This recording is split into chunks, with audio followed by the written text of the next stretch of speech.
Papa V, do you have the antidote? Kinda busy now. Oh, that's cool. We all do it. We all soak our bunions? Oh, I thought you were having a push. A push? That's disgusting. Where'd you even get that from? I don't remember where I got that, but whatever. How's the antidote going? I whipped up a little cocktail of metirapone, flunitrazepam, baby aspirin, antibiotics, and some other goodies.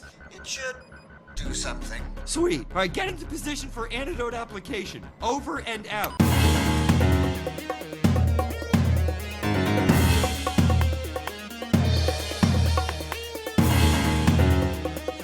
Hi! Welcome to Venture Bros, Venture Bros podcast. Your host is always Brian Dresden. With me, as always, is Nick, the Gasser Friedemann. The gasser. Fill me up with diesel. That's not what the insult means, but I like where your head's at. And then, just sticking in alphabetical order, we have Graham, the gentleman of 4 outs, Mason. Well, at least I got gentleman in there. That's good. It's a pretty, actually, mean insult, as I've looked it up. Like, I like this one. It's basically like a gentleman is saying how much of a gentleman he is, and then the retort is, yes, a gentleman of 4 outs. And that means without wit, money, credit, or manners. Hey. Huh. I like that one. I've got So some wait, what does manners. gasser mean? Yeah. A braggart. A gasser is a braggart? Yeah. Because you're... I got off easy. Yeah, you did. I was debating on calling Nick Greedy Guts because I thought he'd have more fun with it, but I decided not to. Gasser is a weird one. I would not have guessed gasser meant braggart. I would have assumed it was some sort of weird social thing where I it's immediately go to fart jokes, but that's just me. Yeah. Oh, interesting. Yeah. I assumed that it would be something where it's like you're the person who lights the lanterns at night. You low class piece of shit. Yeah, I think yours is better than just some bragging dude. Yeah. Huh? What can you do? Only. You know, I'm a big fan of these season 5 nickname insults. I think these were the right choice. Nixults. Yeah, there we go, Nixults. It's a shame Graham won't get very many of them. He's only got one more week of his insults. By the time he gets back, we'll be out of season 5. So sad. Yep. So sad. It's a good season, too. Such a damn short season. It's annoying, but what can you do? So we're in season 5. Season 5, episode 1. We've done it. We've made it. We made it through our what are they? Specials is what we called them, I believe. Yeah. With Ladle to the Grave and Halloween. Yeah. And now we're in the season proper, which is actually kind of a step where it's back in time to before the Very Adventure Halloween. I see why people say we should not watch those in order. I did, but I'm fine with it because who cares? Yeah. Nah.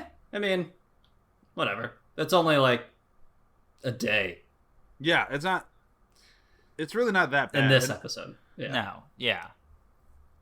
And I'd feel kind of annoyed going into this not knowing that Dean knows he's a clone. So I still think it's the right choice.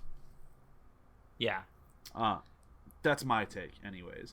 But do we want to do a quick breakdown before we actually start diving into this thing? Graham, I believe it's your turn.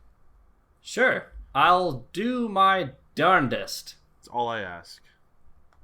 So, in order to fulfill a contract with his brother, Dr. Venture hires Billy Quizboy, Pete White, and several dozen college interns to work on the Palaemon project and an ionic ray shield for JJ's Gargantua 2.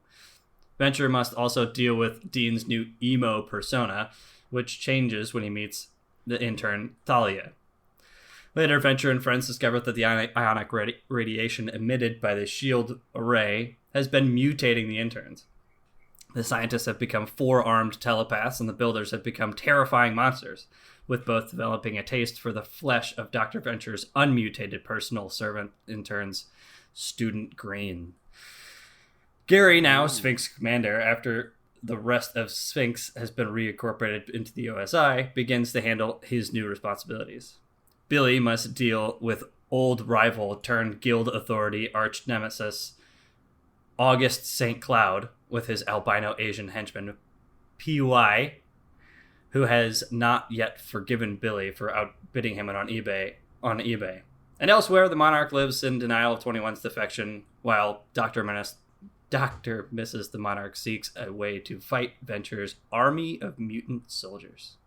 And all hell breaks loose, and it's quite wonderful.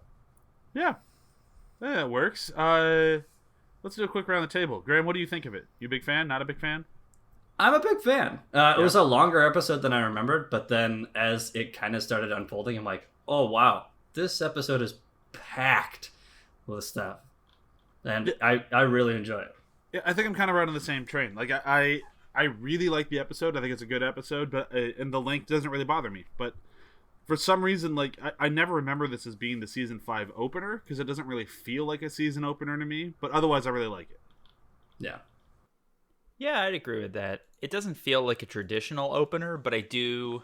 Well, kind of. There's some bits and pieces, like the opening montage, but it's so short in comparison to some of the other ones they've done that it doesn't quite feel the same. You know what I mean? Yeah, for sure. Yeah, that makes sense. Because I keep forgetting that it's in there until it happens, and I'm like, oh, this is kind of fun. Oh, it's over. Yeah, exactly. But I just kind of had this feeling that, like, with other openers, it feels like it's kind of setting the tone for the season, and this one feels like it opened with a Monster of the Week episode. Yeah, kind of. I mean, the only thing that really has sticking power, I'd say, would probably be Dean's new emo persona, but that is kind of established in another episode anyways. Yeah, and the Gargantua 2 stuff comes back around a whole bunch, but like the monster children don't really. No. And then August St. Cloud comes back in season 7. Well, he comes back in this one. It's Spanakopita. Well, yeah. Yeah. Spanakopita has a lot of him. Yeah. But I mean, like, as a consistent, like, where they really start to build on the Nemesis. Oh, yeah, thing. For sure. So I think that's kind of where, like, as much as I love this episode, I just kind of wished there was a more strong opener. And maybe they just didn't have, like, they didn't have the need to do the opener, because this is kind of where you can see they're done with a compound. Like, even if they weren't admitting it to themselves yet, like, this is kind of like, how many stories can we really do here? Well, here's what I will say. I'll push back because I'm thinking about it. The opener of this season really is the Halloween episode, even though it takes place after this, but it came out before. Sure. The other thing is this season does something that the last few seasons haven't, which is this is kind of them doing... So this, I was going to bring this up later, but this episode does something that we've kind of, I wouldn't say pushed back on, but pointed at as being like some of the weaker bits of the last 2 seasons have been these B and C storylines that either don't quite fit or they don't really go anywhere. And this doesn't have that at all. Everything centers around the same core story. Mm-hmm. That's the B true. Yeah. storylines are there, the C story, everything's there, but it all is kind of focused towards one thing. And you mentioned Spanakopita, and it's the same thing. Like, every episode kind of has bits and pieces that are offshoots, but they're all tied to the same thing. So in that way, it is setting up kind of what this season and then the future seasons are going to be. Okay, yeah, that makes sense. I mean, I get that. I think it's just that I expected more of a season 7 opener, which granted season 7's opener takes 3 episodes, but like that one's like, oh, so this is everything. Whereas this one, it's just very much like, this is more setting the tone and the new sense of humor that we're going to have going forward, which isn't a bad thing. It just kind of made me go, oh, that's not what I expected. It's still a great episode. I still love it. It just caught me off guard. For sure. And the bar is set so high after some of the past seasons that it's like, how can we climb that? You know what I mean? Yeah. And I think the long and the short of it is that I mostly am just complaining about not giving me what I expected, whereas what they gave me is still fantastic. Yeah. And it is kind of interesting, too. Like, this episode does open with Brok and Shore Leave, and you're like, oh, wow, we're starting right where we left off of last season. Yeah. And they do the Monstroso thing, which I'm like, eh. Yeah. And then it quickly moves off of that. Like, that's, a minute? And then we're off, and now we're into this new thing. So it's really interesting of, like, kind of setting us up for believing kind of what we were expecting, and then just totally different. And 3 new voice actors for this. Yeah. Well, Kate McKinnon had been in an episode before, but yes. Yeah. She's been in a couple, but she gets a new character in this too. Yes, yeah, that's true. Yeah. Who unfortunately never comes back. I love that character. I think she is hysterical. Yeah, and that voice is perfect. Oh, the yeah. cadence and everything. I love it so much. Just the entire so good. sequence in the kitchen with the, you think it's going to be sexual, but it's not. And so this is it, but it's not it because there's another one on the other side. Oh, she crushes it in this episode. She's so good. Yeah, and her and Dean's interactions are pretty great. Of just like, you can talk in my mind. Oh, I wonder if all boobies are soft, or if like some are like super extra soft. Okay, yeah. Let's not do that talking anymore. You can just talk normal. Oh yeah, especially like with the later on with Aziz Ansari's character, with the can you do the mind speak? She punches me. I think I'm gonna poop my pants. Oh no, don't do that. He's really bad at that. Yeah, I can tell. I also love that everything in the episode came out of Rusty just being bad at his job. Like, he hired a bunch of people smarter than him to make the thing he needs, which they did, but he's also not supposed to test it on Earth because otherwise he'll just turn everyone into mutants, which he did. Yep. Uh-huh. It's just, Rusty. Things we already knew, but just seeing it in practice is just like, oh, right. Okay, I guess he's still terrible. Yep, Rusty is still very much Rusty. Which kind of actually builds again on the idea of who's really, dare I say, bad guy and good guy in this of Dr. Venture versus the Monarch. Yeah, I don't know. Gary has that line that really, really makes you question it. And the Monarch's way to get back at Dr. Venture is by reversing all of the terrible mutant shit that he did. Well, to be fair, that was Dr. Mrs. the Monarch's plan. Well, yeah. Yeah, he just wanted to send even more mutants into the mutant pool. That's true. But no, Dr. Mrs. the Monarch, like, this is like she is growing past him throughout this entire season. For sure. As a partner in crime, she outgrows him throughout the course of season 5. Yeah, and I'd say pretty much the rest of the show. Oh yeah, but I think it gets solidified at the end of it, of like, she outgrows him, becomes a huge part of the guild, and he does not. Yeah. The other thing I think we should really spend some time on in this thing is Gary. Like, I love Gary. I always have loved Gary. And this is really, like, pure crisis Gary. Like, we've been having crisis of who am I the whole time, and then after he quits his job with the Monarch, it's just that pure, like, oh god, Gary is lost. Yep. Raking leaves on the Venture compound. Yeah, you kind of feel for the guy. Like, he's like, oh, am I joining OSI then? No. Rent's paid out for the end of the month, so... There you go. End of the year. He gets as much time as he wants. Yeah. Yeah. It's like, but would it killed you guys to take him with you? I mean, he's capable. Yeah. I'm not sure if he's capable as Hank from next episode, but my god. He's good. He can handle things. He might be as good as Hank in the next episode. Just might be. I don't know. We'll get there. I'm not sure. Yeah, I'm not sure either now that I think about it. But yeah, I really like Gary, and I like his, like, oh, I'm a good guy now, right? Right? Everyone told me I was last week, and now they're telling me I'm just extra weight. Like, what the fuck? And you kind of feel bad for him. Yeah, like he kind of like, I don't want to say like came into his own, but he found a place for himself that he was matched, with other teammates and all this other stuff, and he found like he could do the thing with other people, and then now they're literally turning their back on him. Yeah, it kind of sucks. The only advice that Brok gives him is file for unemployment. I mean, that is very Brok. Yeah, I mean, it's helpful, I guess. I think I'm with Nick on this one. Yeah. Like, how do you file for unemployment when your job was I was kidnapped and forced to become a henchman? Yep. Yeah, well, I don't know, because of how ridiculous they are, they're probably getting paid on a W-2. I don't know. I mean, Do they get paid? I don't. That's what I mean. I'm like, I don't think so. I think they're doing this for room and board. Yeah. I think this is more of an internship than employment. Yeah, especially with a monarch. Like, he has a finite set of money, which we find out throughout the show is not going to last him forever. So him paying people this whole time does not seem likely. Okay. Yeah. I think... I'm just saying, they do have a union. But yeah, no, I see what you're saying. But I don't know. I mean, it's a good question. Do the henchmen get paid? I honestly don't know, but I would err on the side of no. No, they don't.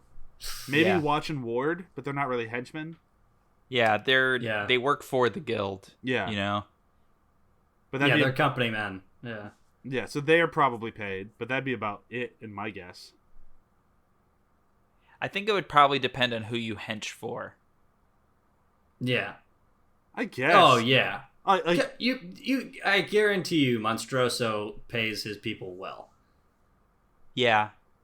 Yeah, and I'd say... Or at least, like, you know, the mafia takes care of their families, you know. Oh, sure. And I'm sure Wide Whale pays.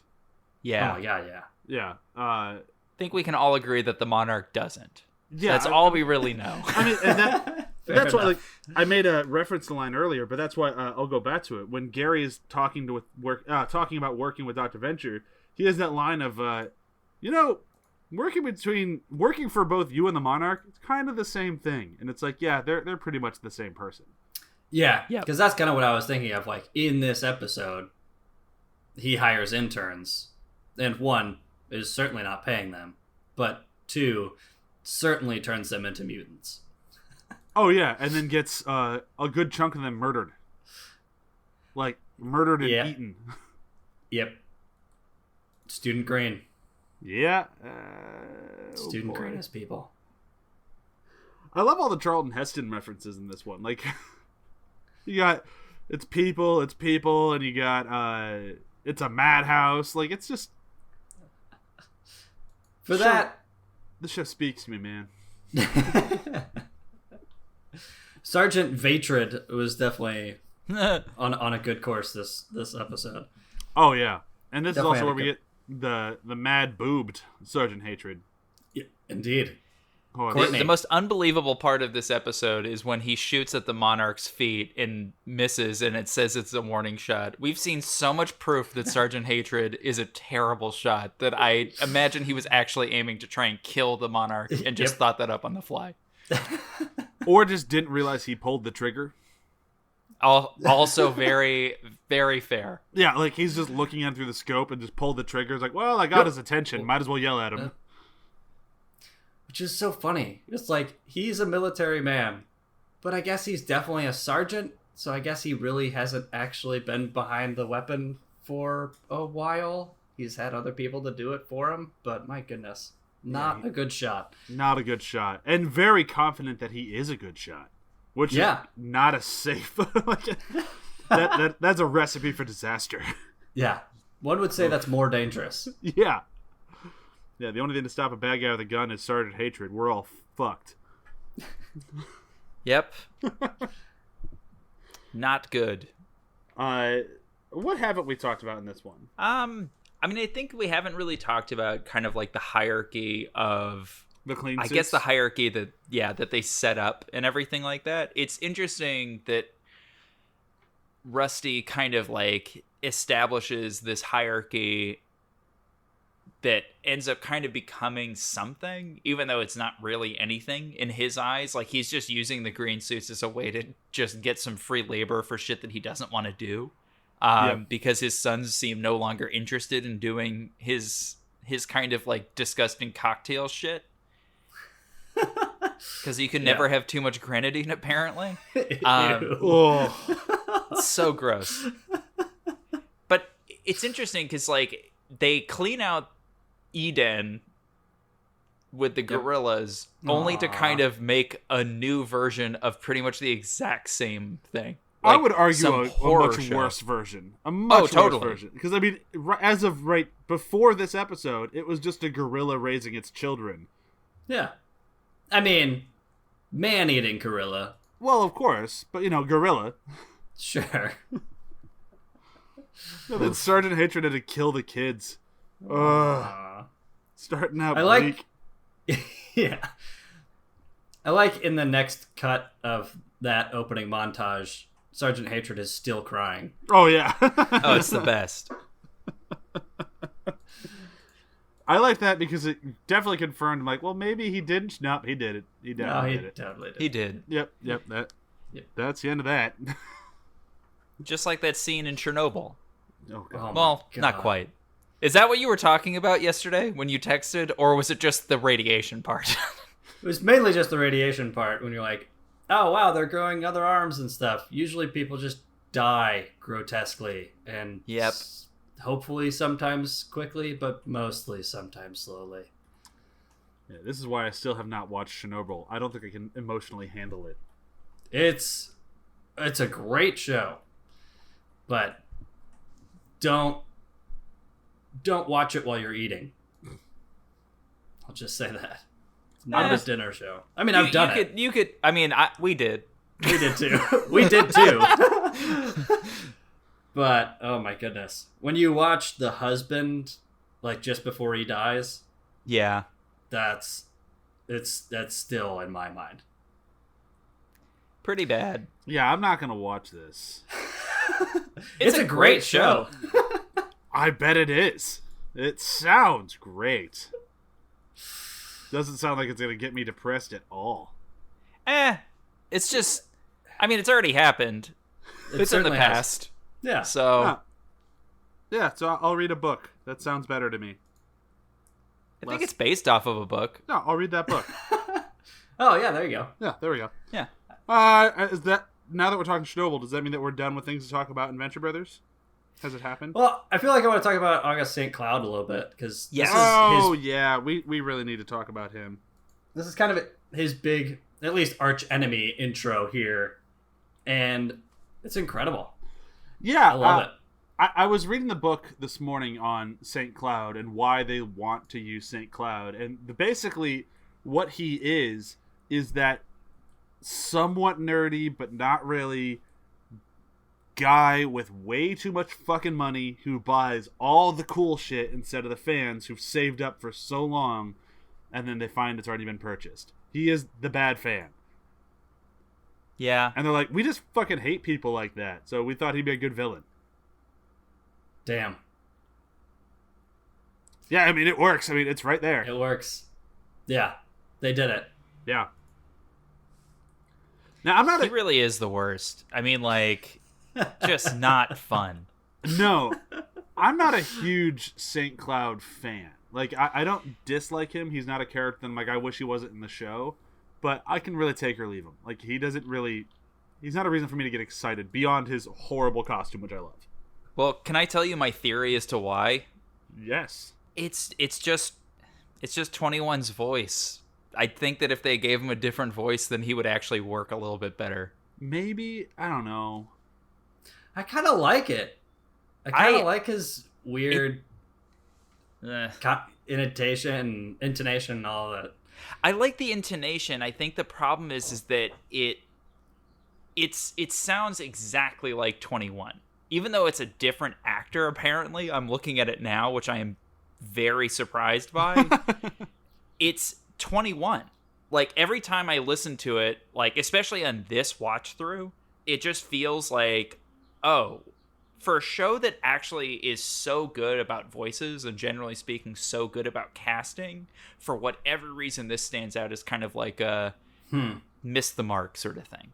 I don't think... I mean, I'll have to listen to it again when we get to, like, Spanakopita when he really comes back. But it's never rang as, like, 21 to me. But it might. I mean, I'm not saying you're wrong. I've never caught on to that before. I think my problem with him more is that he looks like a fucking band member of the band The Beats from Doug. It's always really bothered me. Like, he just looks like a Doug extra. Yep. Sure. Yeah. That's very true. I could imagine him standing next to Skeeter right now. Oh, yeah. It works, and it just has annoyed the crap out of me, I think, since the beginning. That's very fair. And seriously, if he was like a band member with the beats, I would buy it. Yeah, just tapping his foot. Yeah. It's groovy, man. Like, he'd fit right in. Yeah. I mean, yep. Your description of him being the bad fan works pretty well, but I think they might have gone a little too far. I mean, they do point out the fact that one, Billy Quizboy knows more than he does, but I mean, what doesn't Billy Quizboy know more about? For one, and then I think if they're trying to say he's the bad fan, I think he knows too much. I think August St. Cloud should be worse at knowing the things that he does, because he's pretty formidable foe against Billy Quizboy. Yeah, and I think that's kind of like where I was reading the description. Maybe I read it wrong, which is possible, but I thought, like, from what they were saying, is that he just isn't as big of a fan as Billy. And it's like, well, then I don't think he's really that great of a foe. Like, I think he should be essentially equal. Yeah. I mean, I think that one of the big things is that he is kind of a fan, but he's the kind... All right, let's put it this way. So I knew somebody when we were in college together that was like, I love Green Day. I'm obsessed with Green Day, blah, blah. And at the time, I was like, no, this is not you. Okay, I'm like, oh, God, where's this going? I like Green Day. I believe I've told people I like Green Day. No. It just gets to a point where you're like, oh, okay, I understand where this is going. And I'm talking to them, and I'm like, oh, that's amazing. Like, I also love Green Day. What's your favorite album? And they're like, oh, I've only really listened to American Idiot. And you're like, that's fine. Like, that album hasn't aged well now. But, like, at the time, I was like, but that's it? Like, how... I don't know if I could classify myself as a fan if I've only listened to one album of something. To me, he's that kind of person. Like, I could see that. Passion about it, and he has a lot of money, but he's never, like, invested, I think, is the best way to look at it. Mm-hmm. Yeah, I could see that, because it feels more like he knows these facts and this information more as a point to annoy Billy than because he loves it. Right. Yeah. Which I think they do that pretty well, because, I mean, honestly, if you were a real fan and lover of the things, and you saved up enough money in your life to buy the Batmobile, you may drive it once. And that's it. Right. You're going to park it, and you're going to clean it, and you're going to sit in it and play around with all the buttons and things like that in your own garage. You're not going to drive it as your daily driver. I drive it everywhere, but that's because I don't have value in that sort of stuff. I want to use it as much as possible. Are you August St. Cloud? Fuck. Maybe that's why I don't like him. I mean, am I wrong? I mean, I feel like if that's your thing, I mean, yeah, you totally worship it and all that stuff, but it's like you wouldn't dare use it as a daily thing. I mean, maybe I'm wrong. But August St. Cloud, I feel like, is that type of guy. Oh, yeah, for sure. Everything that he has purchased, he is using, or he hasn't found a use for, so then he'll store it away. I see what you mean. I'm just still like, if I own the Batmobile, like that's my main source of transportation. For sure. Because it's the Batmobile. It's good for every situation. I'm going to laugh when we drive by and Brian's standing outside the Batmobile looking down, and he just ran over a pothole in Los Angeles and it bottoms out because the car has like no raise off of the ground at all. And he's stuck. He's literally stuck in the ground. You'll be looking at me and I'll be going, worth it. Or, let alone potholes, when he tries to find a parking spot. Oh, yeah. That's a long car. Good luck. I'll move the other cars out of the way with the Batmobile. Sure. It can take damage. What does insurance cost? On the Batmobile? What do I need insurance for? I have a Batmobile. For property damage of everybody else. Batman doesn't have insurance for property damage. You bet your ass he does. That's true. You bet your ass he does. I'm pretty sure he just pays everything out of pocket. You still need a policy, though. It's illegal to drive. Oh my It's god. Batman! Yeah, wait. Couldn't he just get a ticket? Because, like, if he gets pulled over and they're like, license and registration. Who's pulling over This is a Batman? huge problem, actually, I'm realizing. No one's gonna pull over Batman. Pull over. Fuck you. I'm Batman. Look at my car fly away. What are you guys talking about? My You know gosh. what? Al Capone got busted on tax evasion. I think Batman, we could bring him in on a lot of traffic stops. Do you know how many red light cameras he's on? Oh my god, so Too many. many.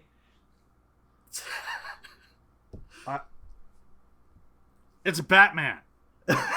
Do you actually think he allows the photos to get taken? He doesn't have some scrambler in his car, so when he drives by, the camera just magically doesn't work and just gets the bat symbol instead?